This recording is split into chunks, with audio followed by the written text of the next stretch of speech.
প্রিয় দেশবাসী, চলছে সারা বাংলাদেশে ঘূর্ণিঝড় শক্তির ঝড় বৃষ্টি আবহাওয়া। সেই বৈরী আবহাওয়ায় দেখতে পাচ্ছেন দ্বীপ জেলা ভোলার চারপাশে নদী, সেইখানে হচ্ছে কিভাবে ঝড় করছে।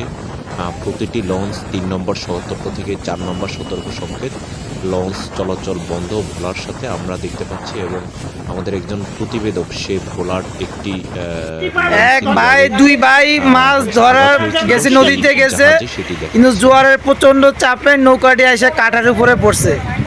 দুই ভাই এই মাছ ধরতে গিয়ে আজকে জোয়ারের চাপে পড়ছে। এই যে দেখেন, মৃত্যু থেকে দুই ভাইরে আল্লাহ বাঁচায় আমরা সবাই উদ্ধার কাজ করতেছি। দুই ভাই কাঁটার উপরে এসে পড়ছে, নৌকা সহ ডুবে গেছে। দেখেন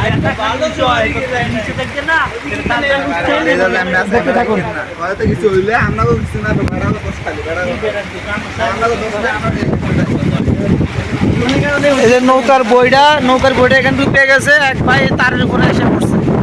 কি অবস্থা, মানে সিগন্যালও আছে আর প্রচন্ড অমাবস্যা জোয়ারের চাপও আছে। ভাইগুলা এই জীবিকার টানে, ফ্যামিলির কারণে, ছেলে সন্তান আছে, আসে গেছে নদীতে মাছ ধরতে গিয়ে জোয়ারের প্রচন্ড চাপে এই তারের উপরে এসে পড়ছে নৌকা সহ। ভাই এদিকে তাকান, ভাই আপনার নামটা বলেন ভাই। এদিকে এসেন ভাই, আমরা হইলাম মানব ধরতি। ভাই এদিকে ফিরেন, আপনার নামটা বলেন ভাই, বলেন কি অবস্থা ভাই? আপনার বাড়ি কোথায়?